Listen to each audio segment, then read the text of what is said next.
Hey folks, welcome to another unboxing video on Wolfpain's Gaming Den. Today we're unboxing the Blood Moon box for Bloodborne, the board game.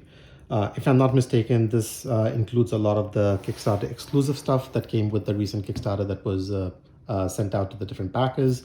I do have separate unboxing videos for a couple of the other expansions that came with it, namely the Chalice Dungeon and Murko's Loft in separate videos, as well as the unboxing for the base game. So if you're interested in checking any of those out, there are going to be separate videos. Check out the link down below for those. But in this one, we're going to dig into the Blood Moon box and see what comes inside this one. Bloodborne, for those of you who may not be familiar with it, this is based on the video game, very popular video game IP, Bloodborne. It is a very dark and somber setting in the game itself, a very harsh environment to survive in, very heavy combat driven, and famous for its difficulty. Not as difficult as some of the other games from the same publisher, such as the Dark Souls and the Demon Souls line, but pretty difficult in its own right. So let's the front of the box obviously gives you sort of like the overview of the moon in the background, and then sort of like a dilapidated buildings, I guess. They look a bit more medieval, but I do know that it's a bit of a fantasy setting, so I'm not sure if that's an accurate description or not. So the Blood Moon box contains the Kickstarter exclusive content for Bloodborne, the board game. And in here you will get a bunch of extra hunters, enemies, bosses, as well as 4 dolls. I'm not sure what they mean by dolls. Chests and lamps. So some of the stuff that you might be using tokens for, if you were just to pick up the base game itself, we'll have upgraded pieces in here for lamps, dolls, and those treasure chests. So without further ado, let's crack into it and see what's inside.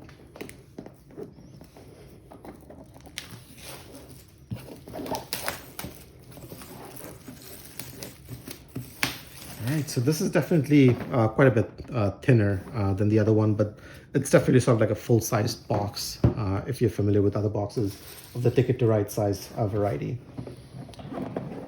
Opening it up. So looks like we have a bit of a cardboard insert in here. There's a bunch of different characters that you can play with. So these are all the Kickstarter exclusive stuff that would have come in. So you flip it over. So each one of these will have 2 different images based on 2 different kind of ways of playing with the weapons itself. I'm assuming that so that was a mechanic in the video game. I assume there's something similar happening in the board game as well, as we can see on both of these, but they're basically the same character on both sides, which is different ways of using that gun. Reminds you a bit of Pyramid Head, for anybody who's a Silent Hill fan. Nice. So again, the same quality that we saw in the base game, so nothing more to comment on there. So we have, again, more cards, larger Nightmare Apostle. So if you remember from the base game, these are sort of like the cards that some of the monsters basically get to play with, it looks like. So that's these. These are the baddies, new baddies that you will get to play with in this game. So we definitely want to have a look at who these guys are. And we have the Merciless Watcher, Lauren Silverbeast, Giant Lost Child, Small Nightmare Apostle. It's not a small nightmare, looks pretty big. Large Huntsman. There you go. So these look like sort of like the monsters or the baddies you get in this box itself. And then these include weapons that you can play with. I'm just trying to see where I can open this, and there we go. So you have the Large Nightmare Apostle card, phase 1, phase 2. So if you're fighting this thing in the 2 different phases, you can use these. Excuse me. And then these are the weapon cards that you would get to play with, so to speak. Hunter pistol, repeating pistol, more hunter pistols. Yep. And these are double-sided, so it looks like maybe an upgraded version, non-upgraded version. We don't know, but we'll see. All right, so I don't know how this is set up. Let me see if I can bring this out, and I can have a look at things. So we will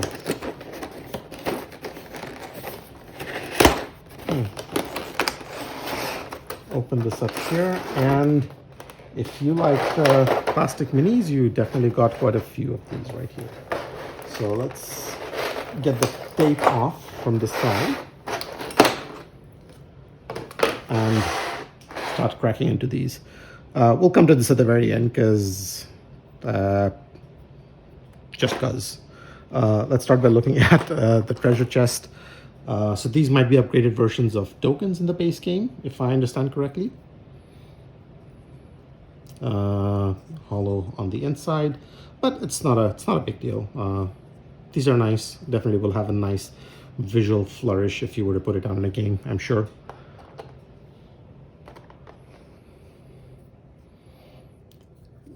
Yikes. Look at that. Is he looking sideways, or is that just how his face is structured? That is bizarre and creepy. Oh man. All right.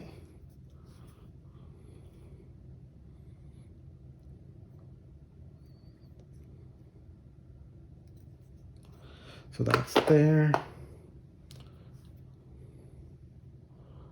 More bodies. The quality is decent. I've definitely seen minis that are that have more detail on them, but these are not bad.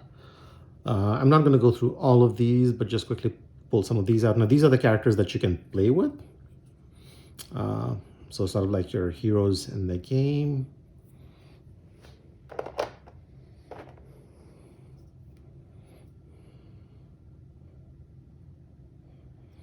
And these, I don't know if it's just my perception or not, but these do seem to have a bit more detail going on than some of the other ones in here.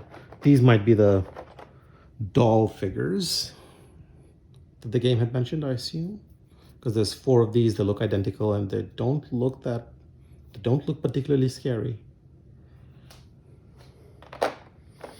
We of course have another monster type to reckon with.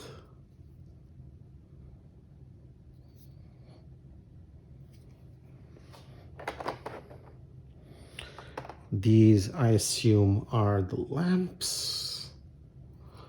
This is definitely sort of like the smallest, well, one of the smallest ones in this box, but not bad in terms of detail for the size. And what have we got left? So we've got these spiders. Oh, these are a bit of a snug fit in there. I don't want to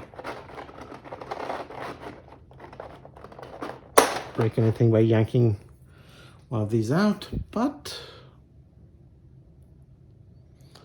yeah. Oh, these are nice. These are a little on the flimsy side, so just be careful when pulling these out, in case you're pulling it out by holding on to these, because they are a bit of a snug fit in there. But otherwise, not bad in terms of quality. And then, of course, we have the big one. And again, almost the size of my hand. Good level of detail. And if you were to come across this in real life, you would run like hell the other way, I'm sure. Yep. But it's really good. There's more sculpting going on with the base itself, so something extra for you to paint on that as well.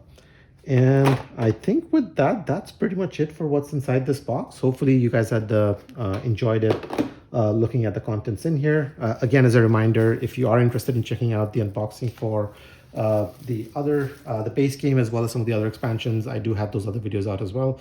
But in the meanwhile, that was the unboxing for the Blood Moon box for Bloodborne. Thanks for watching, and I will see you at the next one. Take care.